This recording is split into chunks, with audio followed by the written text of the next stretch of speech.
இந்த உங்களை எல்லாம் ஒரு காணொளி வழியாக சந்தித்து பேசுவதற்கு கிடைத்த இந்த வாய்ப்பிற்கு நான் நன்றி சொல்கிறேன்.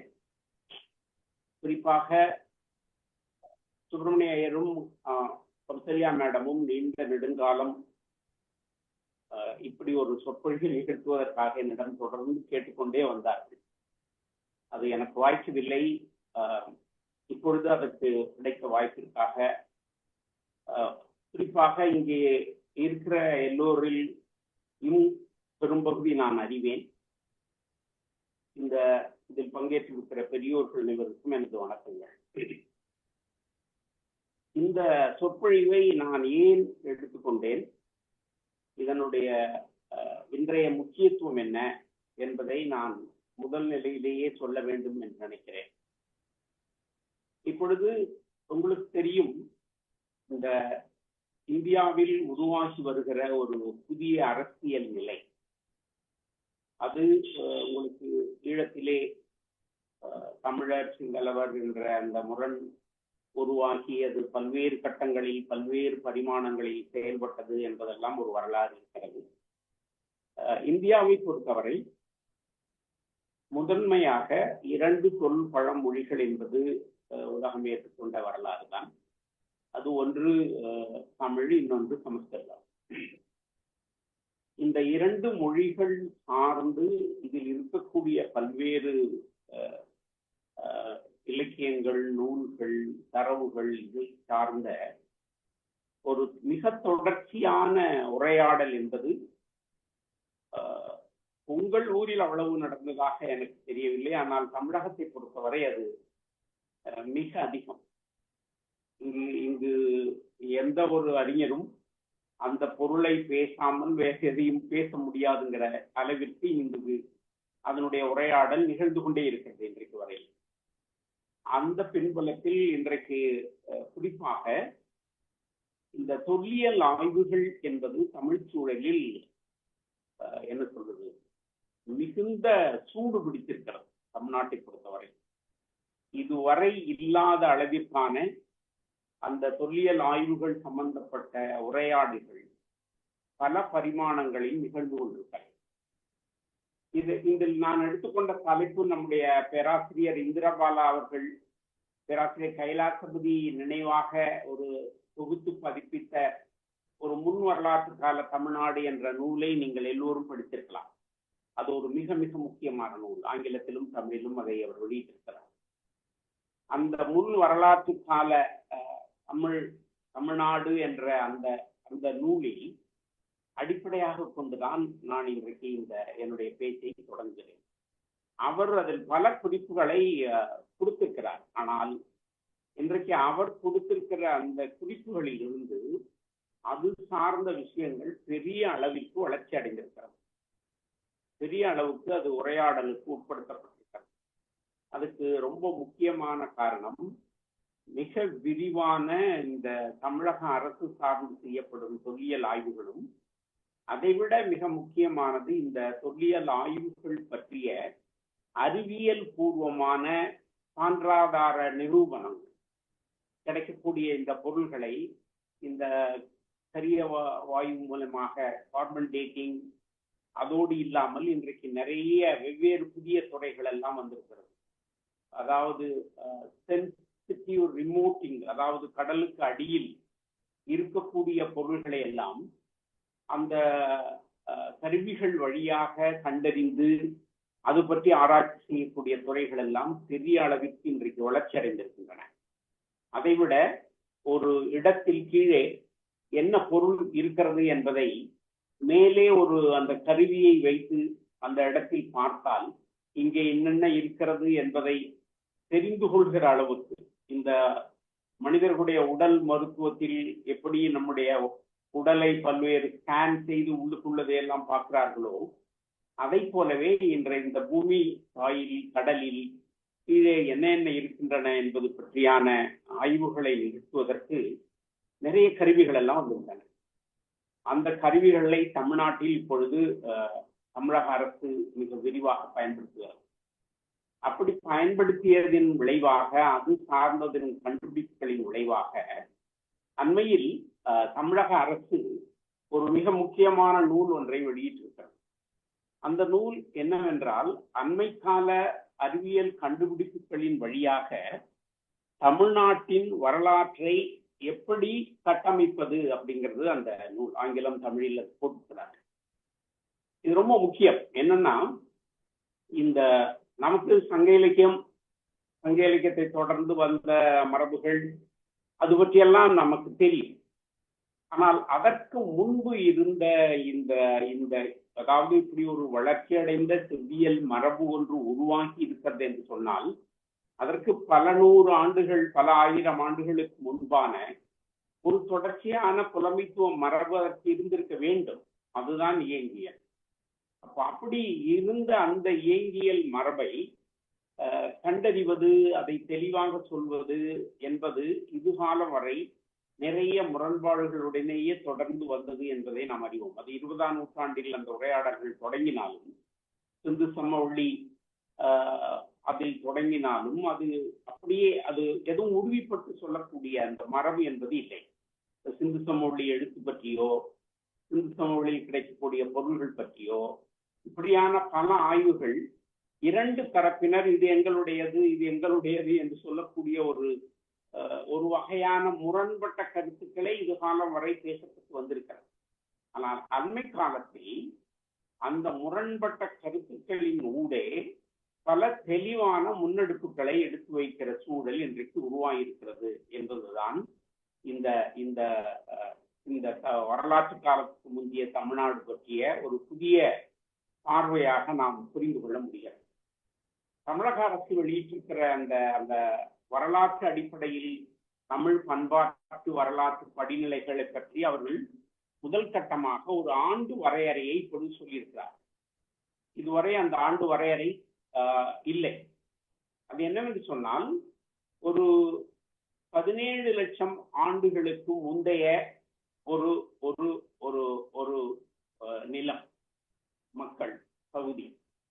அதற்கு பிறகு 8000 ஆண்டுகளுக்கு முந்தைய மனிதர்கள், அதனுடைய நிலம். அதற்கு பிறகு இரண்டாவது கட்டம் 80,000 ஆண்டுகளுக்கு முந்தைய ஒரு மரபு. மூன்றாவது கட்டமாக 40,000 ஆண்டுகளுக்கு முந்தைய ஒரு மரபு. அதற்கு பிறகு 7,000 ஆண்டுகளுக்கு முந்தைய ஒரு மரபு. அப்புறம் 4,000 ஆண்டுகளுக்கு முந்தைய ஒரு மரபு. 1500 ஆண்டுகளுக்கு முந்தைய மரபு. 700 ஆண்டுகளுக்கு முந்தைய மரபு. வரலாற்றுக்கு பிந்தைய காலம் 300 ஆண்டுகளுக்கு முந்தைய மரபு என்று பிரித்திருக்கிறார்கள். இந்த பிரிவு அதற்கு சில பெயர்கள் எல்லாம் கொடுத்திருக்கிறார்கள். அது கீழை பழங்கற்காலம், இடை பழங்கற்காலம், மேலை பழங்கற்காலம், இடைக்கற்காலம், புதிய கற்காலம், இரும்பு காலம், தொடக்க வரலாற்று காலம் என்று அதற்கு பெயர் கொடுத்திருக்கிறார்.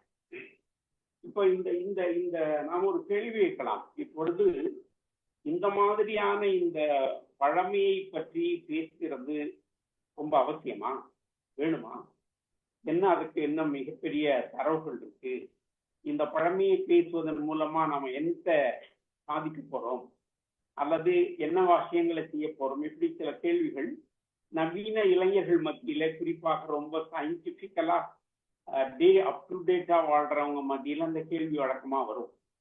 இது இந்த பழமையை பேசிக் கொண்டு தருவதில் ஒரு பிரயோஜனமும் இல்லை என்பது போல. ஆனால் ஒரு விஷயத்தை நாம் உறுதிப்படுத்திக் கொள்ள வேண்டும். ஒரு தொடர்ச்சியான வரலாற்று பின்புலங்களை தெரிந்து கொள்வதன் மூலம்தான் இன்றைய காலத்தில் நாம் சந்திக்கக்கூடிய ஒரு வரலாற்றை, பெருமானத்தை, அதனுடைய முக்கியத்துவத்தை புரிந்து கொள்ள முடியும். சும்மா இன்னைக்கு திடீர்னு எல்லாம் இதெல்லாம் குதிச்சு வந்துடல. அப்ப அந்த தொடர்ச்சி நமக்கு ஒரு அறிவு புலத்துல முக்கியமான செய்தியாக இருக்க வேண்டும். அப்பொழுதுதான் இந்த அறிவு புலத்தின் தொடர் வரலாற்றின் மூலமாக பல செய்திகள் நம்முள் வளர்ந்த போக்கை நம்மால் கண்டறிந்து கொள்ள முடிகிறது என்பது முக்கியம். இதுல இவங்க பிரிச்சிருக்கிற இந்த பீரியட்ல ஒரு 7000 ஆண்டுகளுக்கு முந்தைய, அது 18 லட்சம் ஆண்டுகளுக்கு பிந்தைய என்று சொல்லக்கூடிய அந்த காலத்தை ஒரு தொல் பழம் காலமாக நாம் கருதி கொள்வோம். அதே போல இந்த 700 ஆண்டுகளுக்கு முந்தைய 7000 ஆண்டுகளுக்கு முன்பட்ட இரண்டாவது கட்டமாக பிரித்துக் கொள்ளலாம். அதே போல இந்த வரலாற்றுக்கு பிந்திய 300 ஆண்டுகளில் இருந்து அந்த 700 ஆண்டுகள் என்று சொல்லக்கூடிய ஒரு கட்டத்தை தெளிவாக செய்து கொள்ளலாம். இந்த புரிதல் மூலம்தான் நம்முடைய தொல்பழம் தமிழகத்தினுடைய தொடர் வரலாற்றை கண்டறிய முடியும் என்பது தெளிவாக இருக்கிறது. இப்படி ஒரு தெளிவான கால வரையறையோ முடிவுகளோ இது காலம் வரை நமக்கு சொல்லப்படவில்லை. அதாவது எடுத்துக்காட்டாக ஒன்று சொல்லுகிறேனே, சிந்து சமவெளி அதனுடைய காலம் என்ன அப்படின்னு நீங்க எடுத்தீங்கன்னா, வரலாற்றுக்கு முந்தைய காலம் 1900 3500 அப்படி என்று சொல்வார். சரி, நீங்க சிந்து சமவெளிக்கும் சங்க இலக்கியத்துக்கும் தொடர்பு இருக்குன்னு சொல்றீங்களே, சங்க இலக்கியத்தினுடைய காலம் என்ன அப்படின்னு ஒரு கேள்வி கேட்டீங்கன்னா, அது அதிகபட்சமாக அன்றைக்கு இருந்த ஐராவத மகாதேவன் அல்லது எல்லாருமே சிவத்தம்பி சார்ல இருந்து எல்லாருமே வரலாற்றுக்கு முந்தைய காலம் 250 300 தொடங்கி வரலாற்றுக்கு பிந்திய காலம் 100 200 300 இந்த காலத்தை தான் சொல்வார்கள்.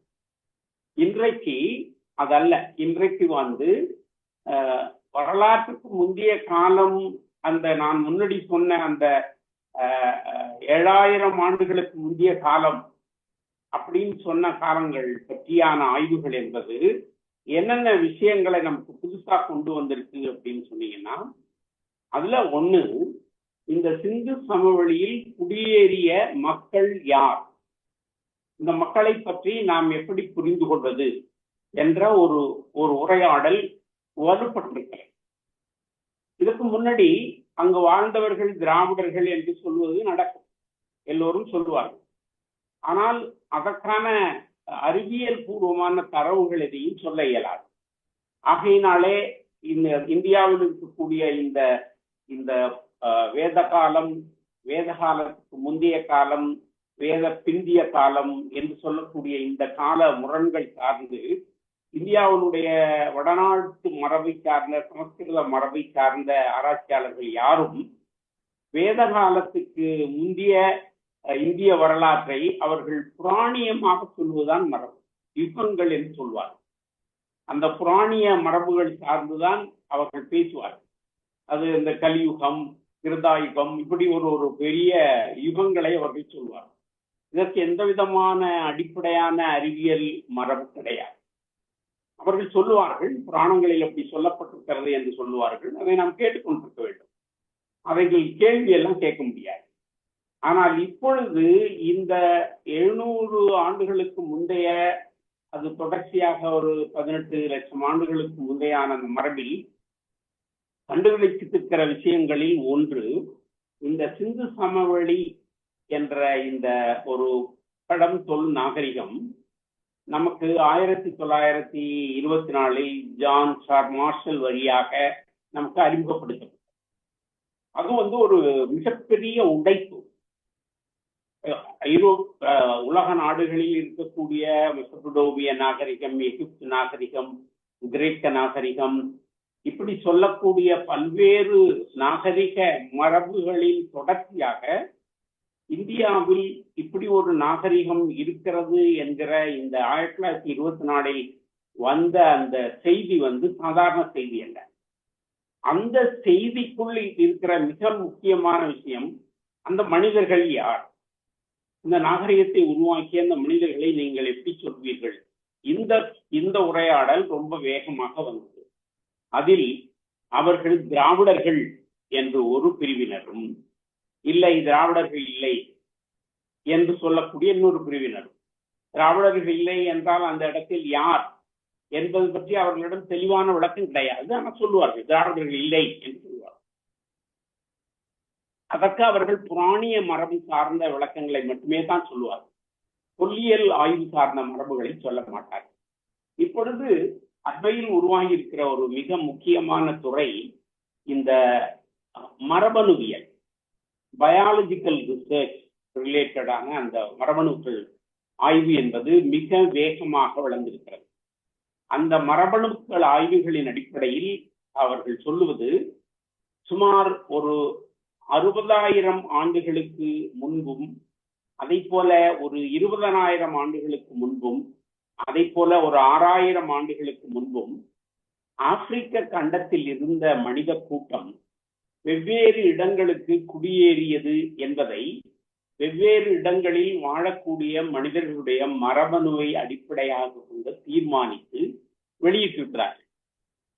இதை அவர்கள் ஒவ்வொரு முறையும் குடியேறுகிற அந்த மைக்ரேஷனை அவர்கள் அலை என்று சொல்லுகிறார்கள். முதல் அலை, இரண்டாவது அலை, மூன்றாவது அலை, இப்படி நான்காவது அலை என்று ஒவ்வொரு முறையும். இது எப்படின்னா, இந்த அலை என்று சொல்லுகிறது ரொம்ப முக்கியமான விஷயம். உயிரினங்களில் இந்த மைக்ரேஷன் என்பது எல்லா உயிரினங்களுக்கும் சாத்தியம். நீங்கள் பார்க்கக்கூடிய பறவைகள் உயிரினம் எவ்வளவு தூரங்களை கடந்து ஒரு பகுதியில் இருந்து இன்னொரு பகுதிகளுக்கு வந்து சில ஆண்டுகள், குறிப்பாக இப்ப தமிழ்நாட்டுக்கு வந்து உலகத்தின் எல்லா பகுதிகளில் இருந்தும் பறவை இனங்கள் வந்து ஒரு முட்டையிட்டு குஞ்சு குறித்துக் கொண்டு திரும்பி போகின்றன. அந்த மரபு இங்க வந்து ரொம்ப செழுமையா இருக்கு. தமிழ்நாட்டில் நிறைய இடங்களில் அது இருக்கிறது. அதை போலவே யானை கூட்டங்கள் ஒரு இடத்திலிருந்து இன்னொரு இடம் வருகிறது. அதை போலவே இந்த மனித கூட்டம், ஆப்பிரிக்காவில் தோன்றிய மனித கூட்டம், அவர்கள் ஒரு ஆம்பிபியன் என்ற அந்த மரபில் இருந்து உருவாக்கி அவர்கள் ஒரு 60,000 ஆண்டுகளுக்கு முன்பாக மைக்ரேட் ஆனார்கள் அப்படிங்கிறது அறிவியல் ரீதியாக கண்டுபிடிக்கப்பட்ட விஷயம். அது மாதிரி தொடர்ந்து நடந்து கொண்டே இருந்தது. அந்த ஒரு கட்டத்தில் வந்தவர்கள் மேற்கு ஐரோப்பிய நாடுகளுக்கும், இன்னொரு கட்டத்தில் வந்தவர்கள் மேற்கு ஆசிய நாடுகளுக்கும், அதை போல ஆசியாவின் பிற நாடுகளான சீனா போன்ற பகுதிகளுக்கும் குடிபெயர்ந்தார்கள் என்பது அந்த துறை மிக விரிவாக இன்றைக்கு வளர்ந்திருக்கிறது. அது பற்றி விரிவான நிறைய ஆய்வுகள் வந்திருக்கின்றன. நமக்கு தேவை இந்த சிந்து சமவெளியில் இருக்கக்கூடிய மனிதர்கள் எப்பொழுது வந்தார்கள், இவர்களை நாம் எப்படி கண்டுபிடித்துக் கொள்வது என்ற இந்த கேள்விக்கு மூன்றாவது அலையாக வந்த இந்த 6000 ஆண்டுகளுக்கு முற்பட்ட மனித கூட்டத்தினுடைய ஒரு குழு அங்கு தங்க தொடங்கியது. அவர்கள் அந்த மனித கூட்டத்தினுடைய மரபணுவும் தேனி மதுரை பகுதியிலே இருக்கக்கூடிய மனிதர்களுடைய மரபணுவும் ஒன்றாக இருக்கிறது என்பதை நிரூபித்திருக்கிறார். அந்த இந்து சமவெளியில் கிடைத்த அந்த மனித உடலின் எலும்புக்கூடுகளை எடுத்து அந்த எலும்புக்கூடுகளில் இருக்கக்கூடிய டிஎன்ஏயும் இங்கு உயிரோடு வாழக்கூடியவர்களுடைய டிஎன்ஏயையும் ஆராய்ச்சி செய்து மதுரை காமராசர் பல்கலைக்கழகத்தில் அது ஒரு வளமான ஆய்வுத்துறை இருக்கிறது. அவர்கள் மூலமாக இதை நிரூபித்திருக்கிறார்கள். அதாவது இதனுடைய அடிப்படை தென் தமிழகத்தில் வாழக்கூடிய மனிதர்களுக்கும் சிந்து சமவெளியில் குடியேறிய மனிதர்களுக்கும் ஒரு அறிவியல் பூர்வமான மரபணு தொடர்பு இருக்கிறது என்பதை கடந்த ஒரு 10-15 ஆண்டுகளுக்குள் மிக விரிவாக பேசி அதை நிரூபணம் செய்திருக்கிறார். அந்த இந்திய அரசு அப்படியான ஆய்வுகளை செய்தவர்களை இந்தியாவிற்குள் நுழைய விடாமல் விரட்டியது என்பது இன்னொரு வரலாறு. அது வேற ஒரு வகையான விஷயம். ஏனென்று சொன்னால், இந்த இந்திய வரலாற்றை பொறுத்தவரை மேற்கு ஐரோப்பிய பகுதிகளில் இருந்து மேற்கு ஆசிய பகுதியில் இருந்து ஒரு 1000 ஆண்டுகள், அதாவது இன்றைக்கு சேர்த்தால் 2000 ஆண்டுகளுக்கு முன்பு, வரலாற்றுக்கு முந்தைய 1500 1000 ஆண்டுகளுக்கு முன்பு ஒரு மனித கூட்டம் குடிபெயர்ந்து வந்தது. அந்த குடிபெயர்ந்து வந்த மனித கூட்டத்தில் இருந்துதான் இந்த வேத மொழி, வேத நாகரிகம், வேதம் சம்பந்தப்பட்டது என்பது உருவானது. அந்த உருவானம் சார்ந்து சமஸ்கிருதத்திற்கு மிக முக்கியமான பங்களிப்பு இருந்தது. அந்த சமஸ்கிருத பண்பாட்டு வரலாறு என்பதை நாங்கள் ஒரு புராணிய வைதீக மரபு என்று சொல்கிறோம். இந்த புராணிய வைதீக மரபு சார்ந்த ஒரு வளர்ச்சி என்பது உருவானது என்று சொல்கிறோம். ஆனால் இந்த வேத மரபுகளுக்கு ஏறக்குறைய 1500 ஆண்டுகளுக்கு முன்பே இங்கு ஒரு மிகப்பெரிய வளமான நாகரிகம் இருந்தது என்பதை ஜான் மார்ஷல் அவர் அந்த அறிக்கையை வெளியிடுகிற பொழுதே முதல் எழுதுகிறார். அந்த வளமான நாகரிகம் தான் நம்முடைய சிந்து சமவெளி நாகரிகம் என்று சொல்கிறோம். அப்படியானால் இந்திய வரலாறு எழுதுபவர்களுக்கு இந்த முதல் வளர்ச்சி அடைந்த ஒரு நாகரிக மரபு என்பது சிந்து சமவெளி மரபில் உருவான நாகரிகம். அது திராவிடர்கள் என்று சொல்லக்கூடிய மனித கூட்டத்தினுடைய நாகரிகம். என்ற இந்த உரையாடல் தான் இப்பொழுது முக்கியமாக நடந்து, அது திராவிடர்கள் தானா அவர்கள், இல்லை அவர்கள் வேறு மனிதர்களா என்ற இந்த உரையாடலில் பல சான்றுகளை முன்வைக்கிறார்.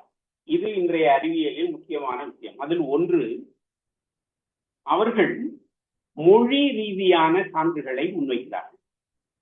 இந்த மொழி கூட்டம், மொழி குடும்பம், இவைகளை பற்றிய வரையறைகள் எல்லாம் 19ஆம் நூற்றாண்டின் தொடக்கத்தில் தான் உலகத்திற்கு கொண்டு வரும்.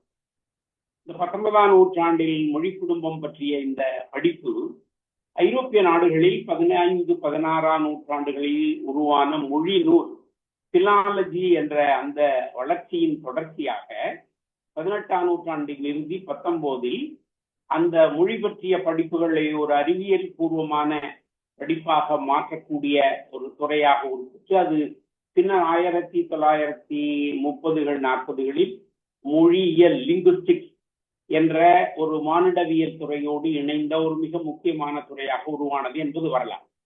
இதற்கு முன்பு இந்த பிலாலஜி என்று சொல்லக்கூடிய மொழிநூல் மரபு சார்ந்து மொழி குடும்பங்களை கட்டமைத்தார்.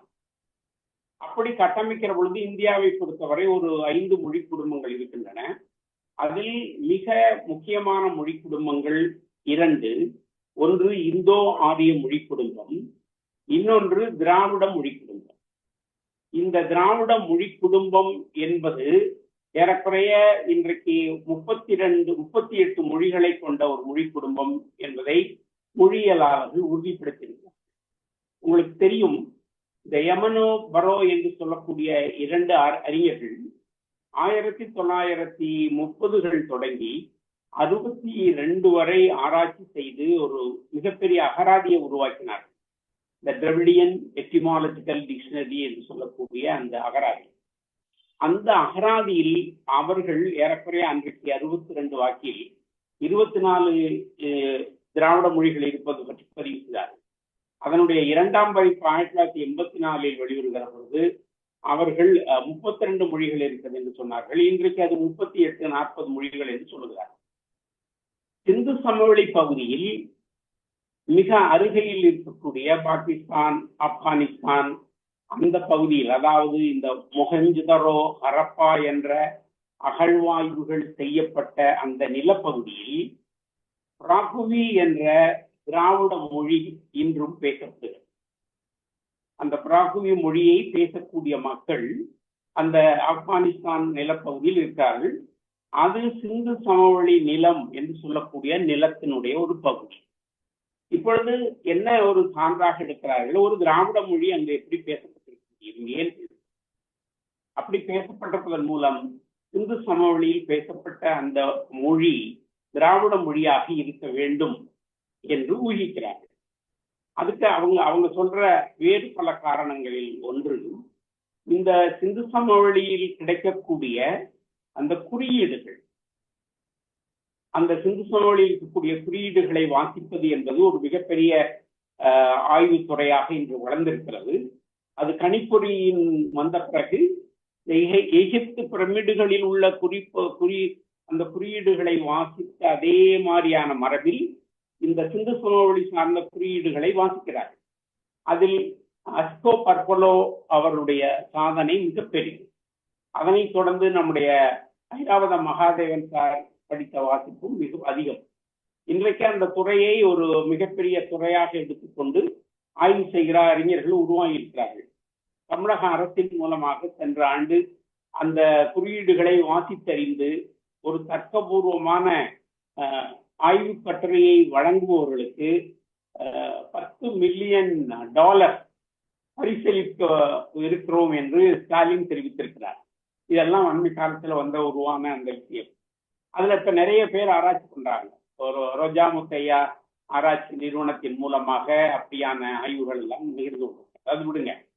அப்ப அந்த குறியீடுகள் திராவிட மரபு குறியீடுகள் என்பதற்கு அதில் இருக்கக்கூடிய மீன் சின்னம், அதில் இருக்கக்கூடிய காவடி, அதில் இருக்கக்கூடிய வளையல், இப்படி பல்வேறு தரவுகளை அடிப்படையாக கொண்டு அஸ்கோபர்புல்லாவும் ஐராவத மகாதேவனும் இது ஒரு திராவிட மரபு சார்ந்த மக்கள் கூட்டம் வாழ்ந்த இடம் என்பதை அவர்கள் பேசுகிறார். அப்ப மரபணு அடிப்படையில் இந்த விஷயங்களை இன்றைக்கு முன்னெடுக்கிறார்கள். அது மாதிரி அங்க இருக்கக்கூடிய எழுத்து குறியீடுகளின் அடிப்படையில் இந்த மரபுகளை முன்னெடுக்கிறார். அப்போ இந்த இந்த கேள்வி சிந்து சமவெளிங்கிறது திராவிட மூதாதையருடைய வாழ்விடம்தான்.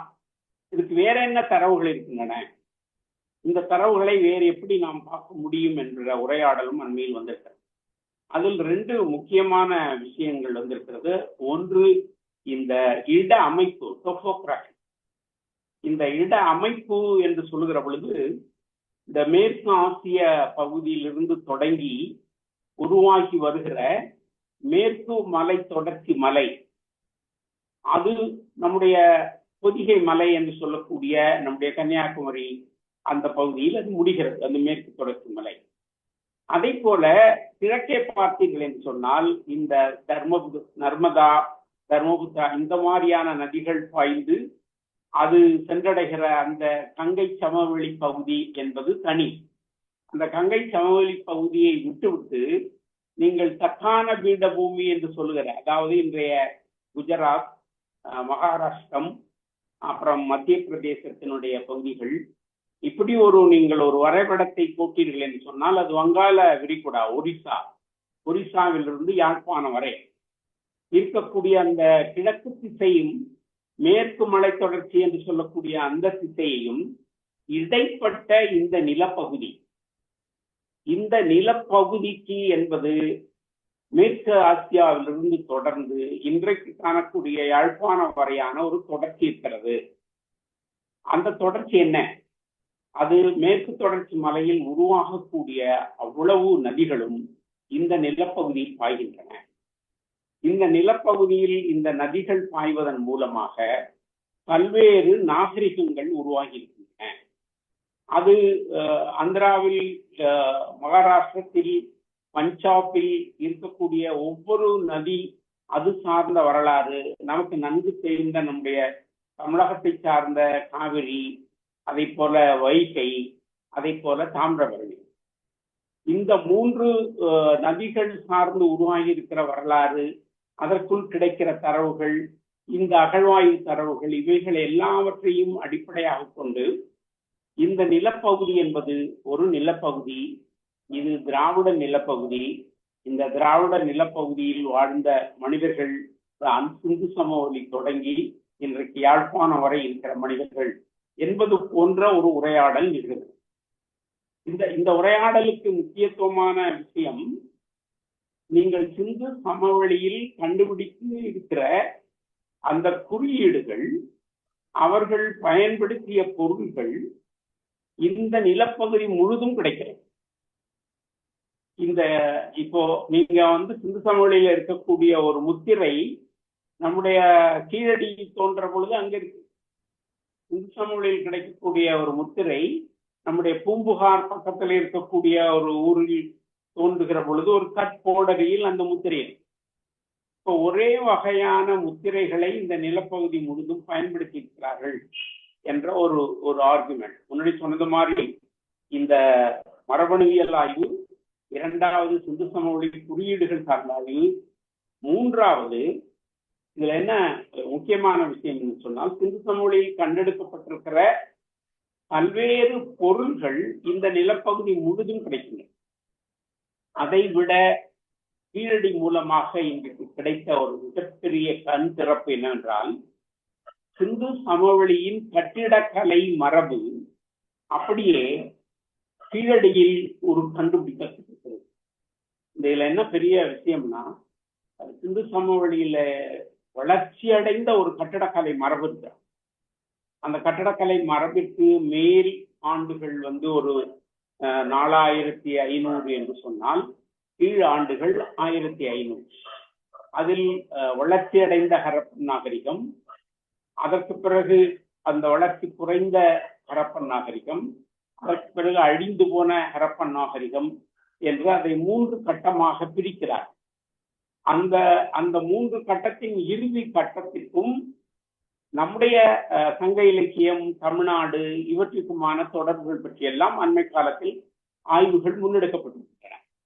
இதுல ரொம்ப முக்கியமானதா முன்னாடி சொன்னது மாதிரி அந்த மொழி தொடர்பு இருக்கிறது, பொருள் பயன்படுத்த புழங்கு பொருள் தொடர்பு இருக்கிறது, குறியீடுகள் சம்பந்தப்பட்ட தொடர்பு இருக்கிறது என்கிற இந்த வரலாற்றை எல்லாம் அண்மையில் ஆய்வு செய்யப்பட்டிருக்கிற இந்த பேலியோகிராபி, எழுத்துரு வளர்ச்சி வரலாறு என்ற ஒரு துறை மிக முக்கியமான துறையாக வந்திருக்கிறது. அது தமிழ்நாட்டை பொறுத்தவரை ராஜன் போன்றவர்கள், சுப்பராயலு சார் போன்றவர்கள், ஐராவத மகாதேவன் போன்றவர்கள் மிகப்பெரிய வளர்ச்சியை கண்டெடுத்திருக்கிறார். இதனுடைய விஷயம் என்ன? இந்த எழுத்துருக்கும் இந்த தொல்பழம் தமிழ் சமூக வரலாற்றுக்கும் என்ன தொடர்பு? ரொம்ப நெருக்கமான தொடர்பு இருக்கு. என்னன்னு பாத்தீங்கன்னா, இந்த மனித சமூக வரலாற்றில் மனிதர்கள் தொடக்க காலத்தில் பயன்படுத்துகிற கீறல்கள், கோடுகள், இந்த கீறல்கள், கோடுகள், குறியீடுகள், இவைகளை பற்றிய ஆய்வுகள் என்பது அண்மை காலங்களில் உருவாகி வந்திருக்கு. அது நமக்கு ரொம்ப முக்கியமான ஆய்வுத்துறையாக வளர்ந்திருக்கிறது. அதுல என்ன அந்த கீறல்கள், குறியீடுகள் அதெல்லாம் பார்த்தீங்கன்னா, கொடுமணல் என்ற ஒரு அகழ்வாய்வு நமக்கு சில ஆண்டுகளுக்கு முன்பு தமிழ் பல்கலைக்கழகத்தின் மூலமாக பேராசிரியர் சுப்பராயலு, ராஜன் இவர்கள் மூலமாக முன்னெடுக்கப்பட்டார். அதே போல கீழடியில் முன்னெடுக்கப்பட்டார்.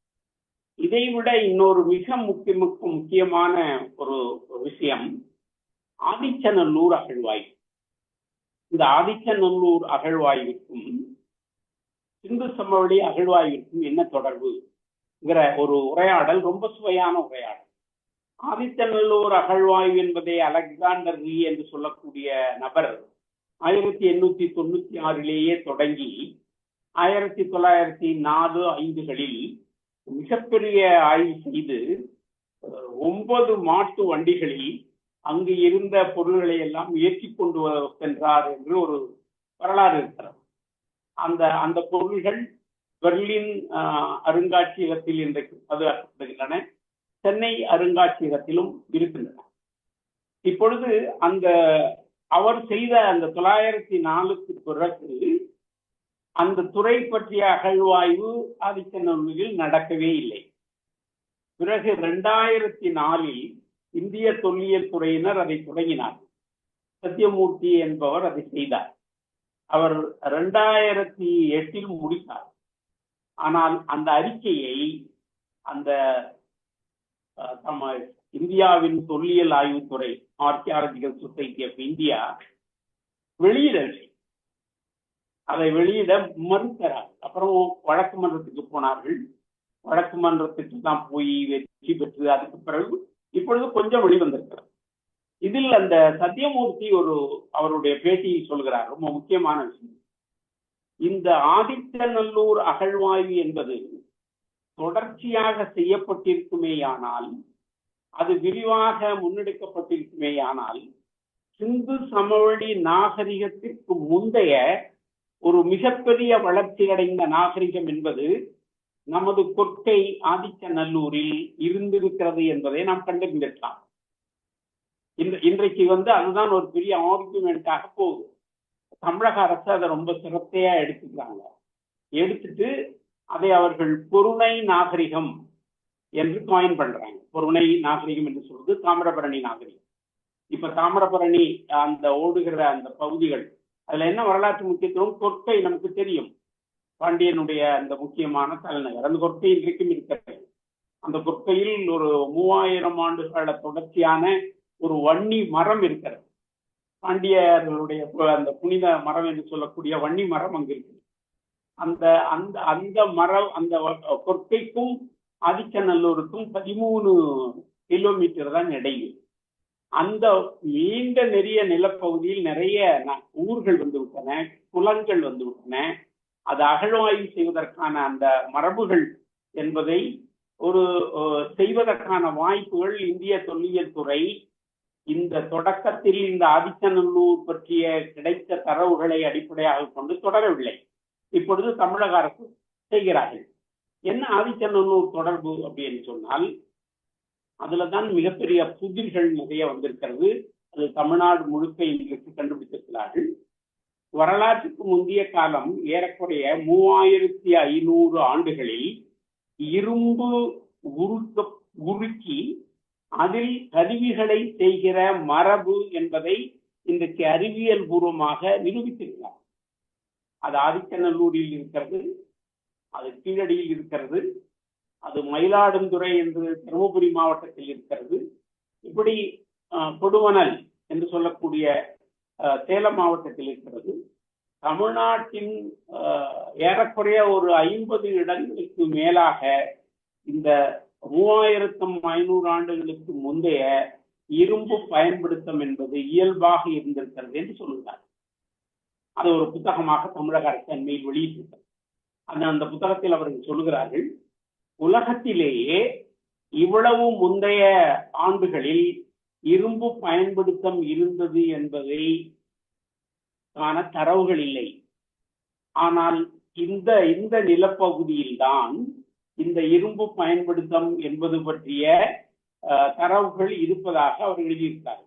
அந்த அந்த அந்த அகழ்வாய்வுகளே உலகத்தில் இருக்கக்கூடிய இந்த கரிம வேதியியல் ஆய்வு செய்யக்கூடிய மிகப்பெரிய அறிஞர்களுக்கெல்லாம் ஒருவர் இல்லை 4-5 பேருக்கு அவங்களுடைய லேபுக்கு அனுப்பிச்சு அதன் மூலமாக கிடைக்கக்கூடிய ஆய்வுகள் அடிப்படையில் தான் இன்றைக்கு இந்த நிலப்பகுதியில் கிடைத்திருக்கக்கூடிய இரும்பின் காலம் 3500 என்று சொல்லுகிறார்கள். இன்னைக்கு கணக்கு போட்டீங்கன்னா 5500 ஆண்டுகள். அப்போ நாம் என்னமோ வரலாற்றுக்கு முந்தைய காலம் 2000 ஆண்டுகளில் இருந்து 2000 ஆண்டுகள் இருந்தெல்லாம் சொல்லப்படாது. இன்னமும் நாம சொல்றதா இருந்தா 5000 ஆண்டுகளுக்கு முன்புன்னு தான் பேசணும். பேச்சு வழக்கில் நம்ம சொல்றோம்ல, இப்போ 2500 ஆண்டுகளுக்கு முன்புன்னு சண்முகலிங்கம் சொன்னார். அது தப்பு. முன்னாடி 2000 ஆண்டுகள் சொன்னது இன்னும் தப்பு. இப்ப 5000 ஆண்டுகளுக்கு முந்தைய ஒரு நாகரிக மரபு உருவாகி வந்திருக்கிறது என்பதை இந்த இரும்பு கண்டுபிடிப்பின் மூலமாக மிக மிக அண்மையில் உறுதி செய்திருக்கிறார். அதுல தமிழக அரசுக்கு ரொம்ப நன்றி சொல்லணும். அவங்க உலகம் தழுவிய அறிஞர்களை வைத்து ஒரு மிகப்பெரிய கருத்தரங்கை சென்னையில் நடத்தினார்கள். அதில் இந்த இரும்பு சம்பந்தப்பட்ட ஆய்வுகளை முதன்மைப்படுத்தினார்கள். இப்போ நான் பேசிட்டு வந்ததுல ஒரு சப்ஜெக்ட் டைவர்ட் ஆயிடுச்சு. அதுல இந்த எழுத்துரு பற்றிய விஷயம் பற்றி சொல்லிட்டு இருந்தேன், பெரியோகிராஃபி. இந்த பெரியோகிராஃபிக்கும் தமிழர்களே தொழில் படம் வரலாற்றுக்குமான தொடர்பு என்பது ரொம்ப ஆதாரபூர்வமானது, வெரி சயின்டிபிக்கலி ப்ரூவ்டு அப்படின்னு சொல்லலாம். என்ன அப்படின்னு பாத்தீங்கன்னா, நான் சொன்னேன்ல அந்த குறியீடுகள், குறுந்தல் குறியீடுகள், கொடுமணல் குறியீடுகள், கீழடி குறியீடுகள், ஆதிச்சநல்லூர் குறியீடுகள், சிந்து சமவெளி குறியீடுகள், இந்த எல்லா குறியீடுகளிலும் ஒரு ஒருமித்த தன்மை.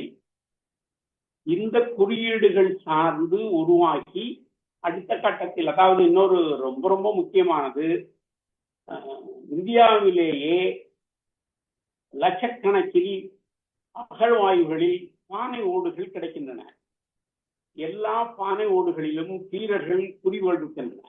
அதில் தான் இந்த தமிழி என்று சொல்லக்கூடிய தமிழ் பிராமி எழுத்துக்கள் மிக அதிகமாக இடம்பெற்றிருக்கிறது பானை ஓடுகளில். இப்ப என்ன டிரைவ் பண்றாங்கன்னா, ராஜன் அதை பண்ணியிருக்காரு, அது யாரும் மறுக்கல. இன்னைக்கு இந்து சமவெளி குறியீடுகள் சார்ந்த குறியீடுகளுக்கும் இன்றைக்கு இன்னொரு மிக முக்கியமான துறை தமிழ்நாட்டில் வெளிச்சத்துக்கு வந்திருக்கிறது. அது நீலகிரி மலைப்பகுதியில் இருக்கக்கூடிய தொல்லியல் ஆய்வுகள்.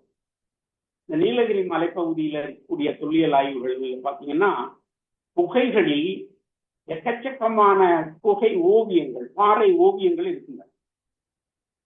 உலகத்துல நிறைய பாறை ஓவியங்கள் கிடைக்கிற ஒரு இடமாக தமிழ்நாடு மாறி இருக்கிறது. அப்போ இந்த நீலகிரி தொல்லியல் என்று சொல்லக்கூடிய ஒரு ஆய்வுகளின் மூலமாக அங்கே இருக்கக்கூடிய நிறைய மேடுகள், அந்த மேடுகளில் இருக்கக்கூடிய ஆய்வுகள், இவற்றையெல்லாம் நிறைய செய்து கொண்டு வருகிறார்கள். இது முக்கியமானது இந்த பாறை ஓவியங்கள்.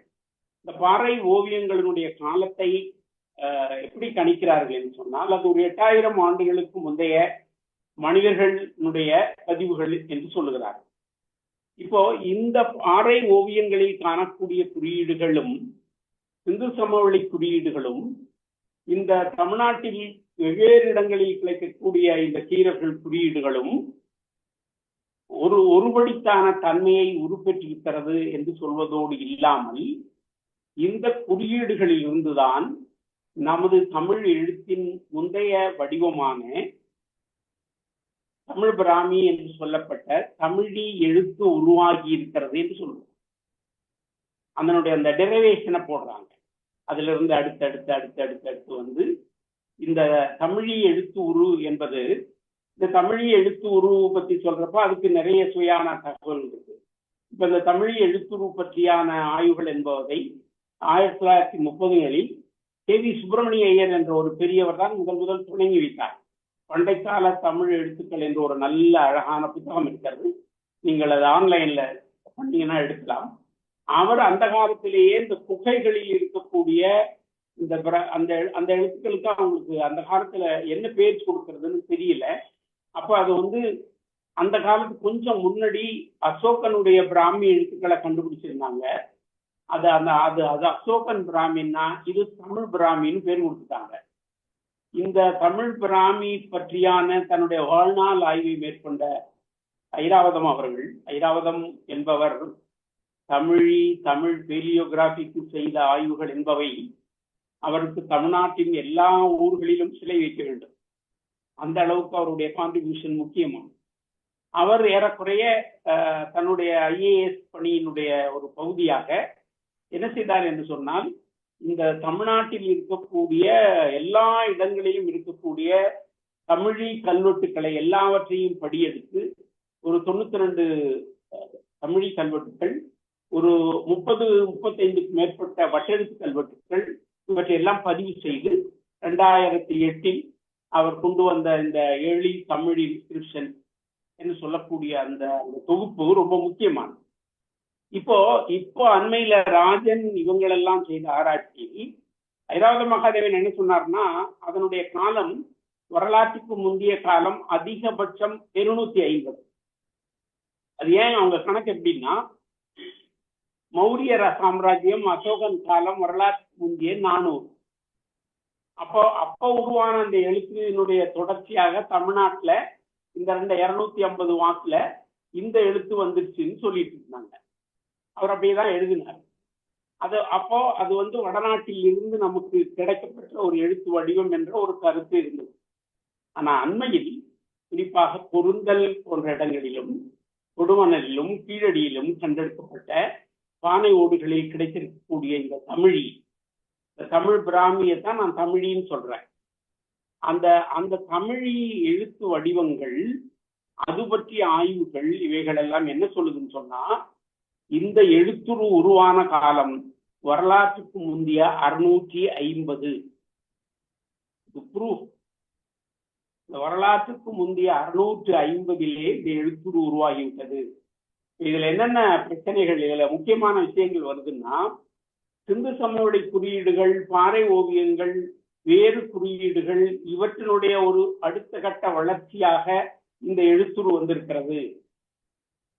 அந்த ரிசர்ச்சை வந்து இன்னைக்கு வந்து ஹைபாதிசிஸா சொல்லியிருக்காங்க, எக்ஸாக்டா ப்ரூவ் பண்ணல, ஆனா அந்த தொடர்ச்சி இருக்குன்னு சொல்றாங்க. அந்த 650 என்று சொல்வதன் மூலமாக தமிழ் பிராமி என்று சொல்லக்கூடிய அந்த வார்த்தை தவறு. அதற்கு தமிழி என்ற ஒரு புது பெயரை கொடுக்க வேண்டும் என்று இப்பொழுது தமிழி என்ற புது பெயரை கொடுத்துதான் அதை பற்றி பேசுகிறார்கள். அப்புறம் இந்த வடநாட்டில் இருந்துதான் இந்த எழுத்துரு நமக்கு வந்தது என்பதை மறுக்கிறார். அதை பற்றியான விரிவான ஆய்வுகள் எல்லாம் செய்து இங்கு தமிழ் மரபிலே குறியீடுகள், கோடுகள், அதிலிருந்து எழுத்துரு, அது 650. இந்த 650 உருவான எழுத்துரு படிப்படியாக வளர்ச்சி அடைந்து கிபி, அதாவது வரலாற்றுக்கு பிந்திய காலம் 100 வாக்கில் அந்த எழுத்துரு என்பது அடைந்த மாற்றம்தான் வட்டெழுத்து. அந்த வட்டெழுத்து மரபுகளின் தொடர்ச்சியான வரலாற்றுக்கு பிந்திய காலம் 900 நாம் இன்றைக்கு எழுதக்கூடிய எழுத்துரு. இந்த சார்ட் போட்டிருக்காங்க, நல்லாவே போட்டிருக்காங்க. பழைய குறியீடுகள், அந்த குறியீடுகளுடைய வளர்ச்சி, அதிலிருந்து தமிழி எழுத்துரு வட்டெழுத்து, வட்டெழுத்திலிருந்து தமிழ் எழுத்து. இதுல என்ன ரொம்ப முக்கியம்னாங்க, இந்த எழுத்துருக்கள் வளர்ச்சி வரலாறு என்பது எதை தீர்மானிக்குதுன்னா, இந்த எழுத்துருக்கள் தான் அந்த மனிதர்களுடைய எல்லா விஷயங்களையும் பதிவு செய்கிறவை. இந்த எழுத்துருக்களில் தான் சங்க இலக்கியங்கள் எழுதப்பட்டிருந்தால் எழுதப்பட்டிருக்க வேண்டும். ஐராவத மகாதேவனுடைய ஆய்வில் ரெண்டு முக்கியமான விஷயங்களை அவர் முன்படுத்துகிறார்.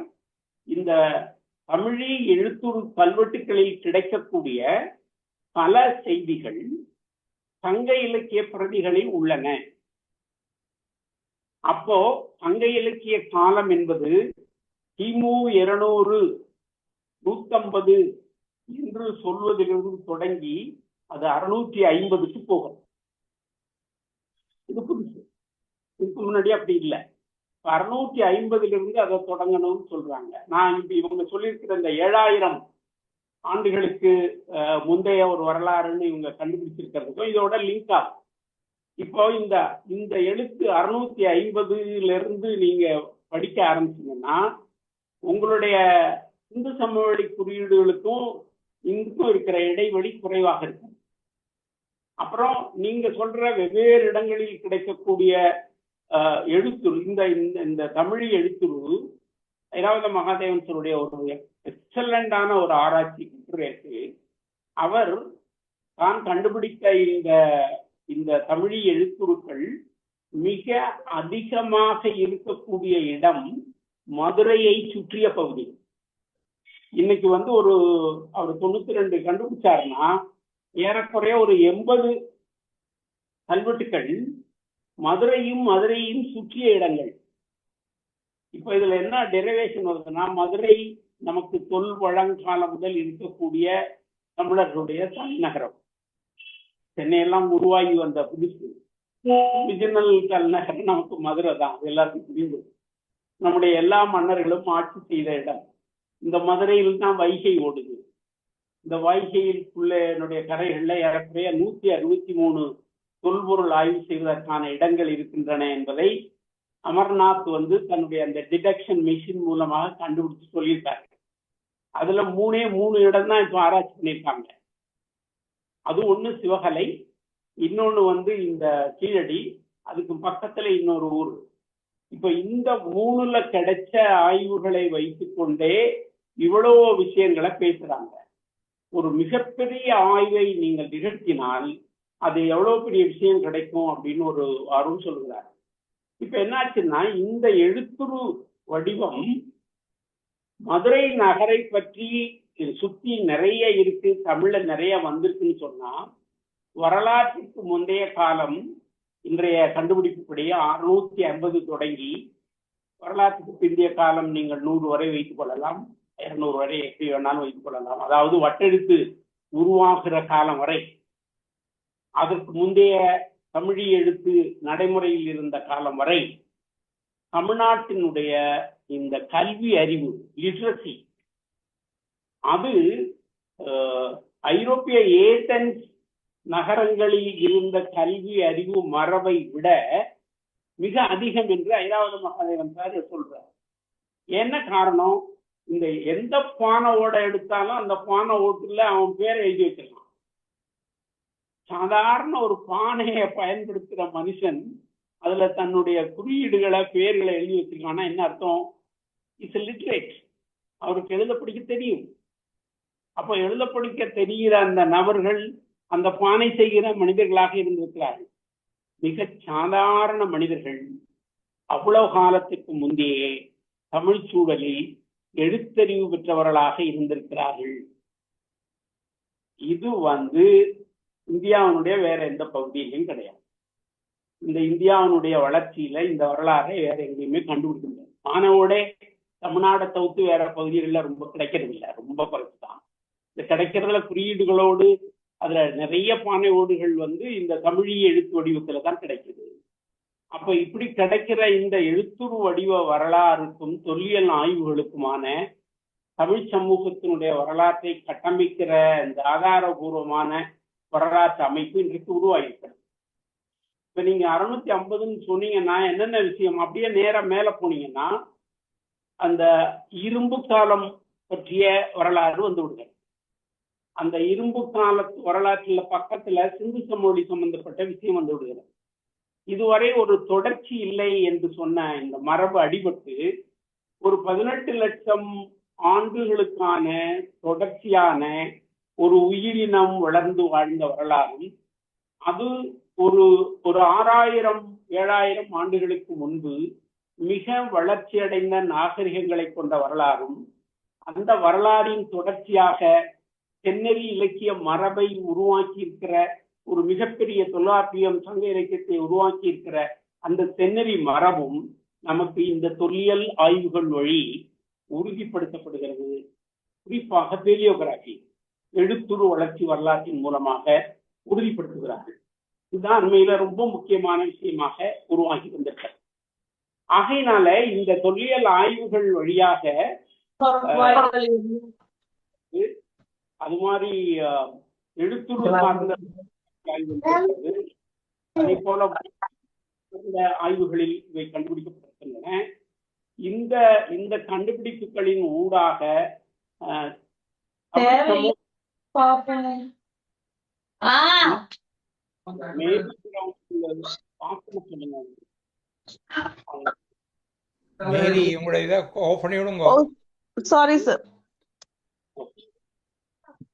அப்போ இந்த தொடர்ச்சி வரலாற்றை தமிழ்நாட்டுடைய எல்லா அகழ்வாய்வுகளின் வழியாகவும் உறுதிப்படுத்துகிறார்கள். இது என்ன பிரச்சனைன்னா, இந்த வரலாற்றை இந்திய அரசு ஏற்றுக்கொள்ள மறுக்கிறது. அதாவது கீழடியில் 700-900 பக்கத்திற்கு அமர்நாத் உருவாக்கி கொடுத்த அந்த அறிக்கையை அது தவறு, அதை மாற்றி எழுதி கொடு, இல்லாவிட்டால் நான் வெளியிட முடியாது என்று சொல்கிறார். அது இன்னைக்கு ஒரு பெரிய போராட்டமாக நடந்து கொண்டே இருக்கிறது. ஏன்னு சொன்னா, நீங்க உங்களுக்கு இந்த தமிழ் எழுத்து மரபுல வரலாற்றுக்கு முந்தைய 650 எழுத்துரு இருக்குன்னு சொல்றீங்க இல்லையா, இதெல்லாம் எப்படி ஆக முடியும், இதை எப்படி நாங்க ஏற்றுக்கிறது அப்படிங்கிற ஆர்குமெண்ட் அவங்க வர்றாங்க. சரி, நீங்க மறுங்க, அதுக்கு வேற ஆல்டர்னேட்டிவான விஷயத்த கொடுங்கன்னா அது ஒண்ணும் இல்லை. அவங்க தப்பு கொடுக்காத, அவ்வளோதோட சரி. ஏன்னு சொன்னா அதுல என்னென்ன சிக்கல் வருதுன்னா, இந்த வேதகால நாகரிகம் தான் இந்தியாவுடைய தொல்பழம் நாகரிகம். அந்த வேதகால நாகரிகத்தில் இருந்துதான் இந்தியாவுடைய எல்லா வரலாறும் தொடங்கியது. வேதகால நாகரிகத்தின் அடிப்படையில் உருவான இந்த சமஸ்கிருத மொழி, பிராகிருதம், பாலி இவற்றையெல்லாம் இணைத்து ஒரு வழிபாட்டு மொழி, அது ஒரு சாட் பண்ற ஒரு வழிபாட்டு மொழி. அது அந்த வழிபாட்டு மொழியாக சம்ஸ்கிருதம் என்று சொல்வதற்கு உருவாக்கப்பட்ட மொழி என்றுதான் பொருள். உருவான அந்த மொழி பற்றிய வரலாறை நீங்கள் எடுத்துக்கொண்டீர்கள் என்று சொன்னால், அது வரலாற்றுக்கு முந்தைய காலம் எந்த வகையிலும் 1000க்கு முன்பு தரவுகள் இல்லை. 1000க்கு முன்பு தரவுகள் வேண்டும் என்று சொன்னால் புராணங்கள் இருக்கு. அதாவது வட இந்திய தொல்லியல் ஆய்வுத்துறை என்ன ஆய்வு செய்கிறார்கள் தெரியுமா? அதாவது சீதை எங்கு நடந்து போனார், கிருஷ்ணன் ராதையோடு எங்கு சேர்ந்து நடனமிட்டார், இந்த என்ன சொல்றது, எப்படி வானத்துல பறந்தாங்க, நம்முடைய மோடிஜி என்ன சொல்றது, விநாயகருக்கு யானை தலையை வெட்டி ஆப்ரேட் பண்ணி அந்த காலத்திலேயே வச்சுட்டாங்க. அந்த மாதிரி ஆப்ரேஷன்லாம் எங்க வேத அறிவியல் படி இருக்கிறது. இப்படி நிறைய விஷயங்கள் சொல்றாங்க. இன்டர்நேஷனல் சயின்ஸ் கான்ஃபரன்ஸ்லயே இதெல்லாம் சொல்றாங்க. இப்போ இந்த மரபுக்குள்ளேயே ஊறி இருக்கிற அவர்கள் தமிழ் மரபு என்பது முற்று முழுதாக ஒரு அவைதீக இயற்கை மரபு.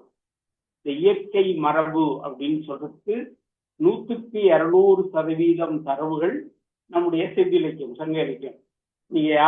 நீங்க அதை விரிவா தெரிஞ்சுக்கணும்னா நம்ம தனிநாயகமுடிகளை தான் படிக்கணும். அவருடைய இந்த சங்க இலக்கியங்கள் ஒரு இயற்கை மரபு சார்ந்தவை.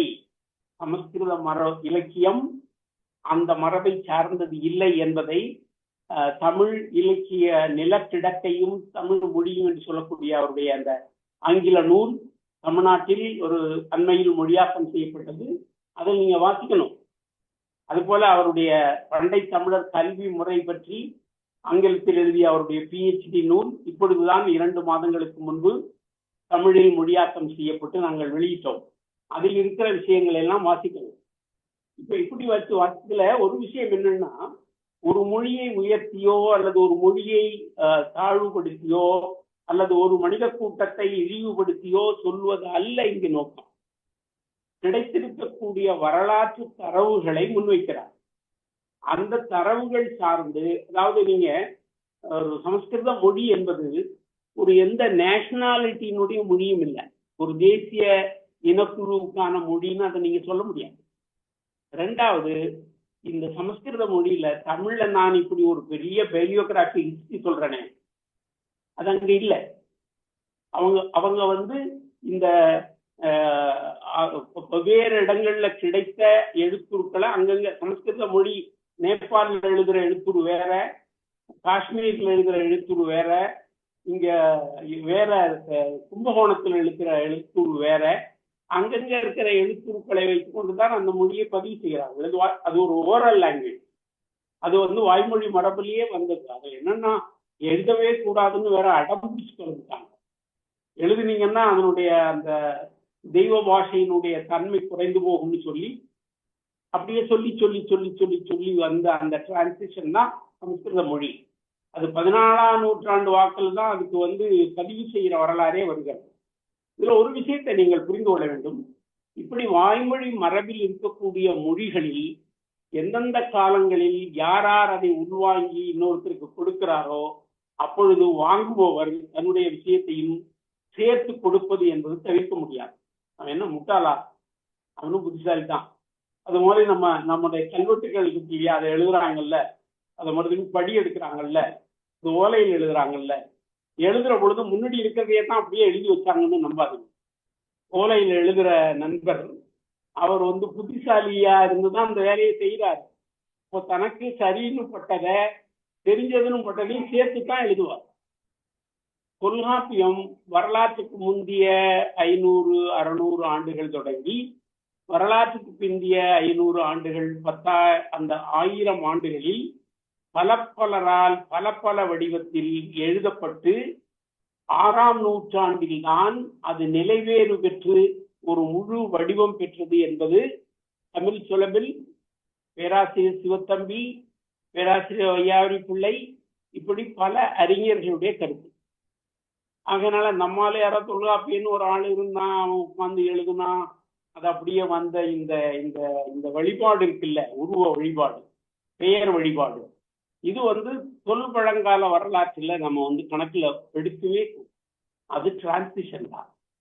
அப்போ அதை நீங்க நல்லா எப்படி பார்க்கலாம்னா, சங்க இலக்கியத்தை பாடுனவன் ஒரு இப்ப இருக்கிற கணக்குப்படி பார்த்தீங்கன்னா 600, வரலாற்றுக்கு முந்தைய 600ல இருந்து வரலாற்றுக்கு பிந்திய 100-200, ஒரு 500-600 வருஷம் அதை தொகுத்து கம்பைல் பண்ணவன் வரலாற்றுக்கு பிந்திய 7-8ஆம் நூற்றாண்டு தொடங்கி 9ஆம் நூற்றாண்டு வரை. அப்புறம் 9ஆம் நூற்றாண்டுல இருந்து 16ஆம் நூற்றாண்டு வரை அதுக்கு உரை எழுத தொடங்கினாங்க.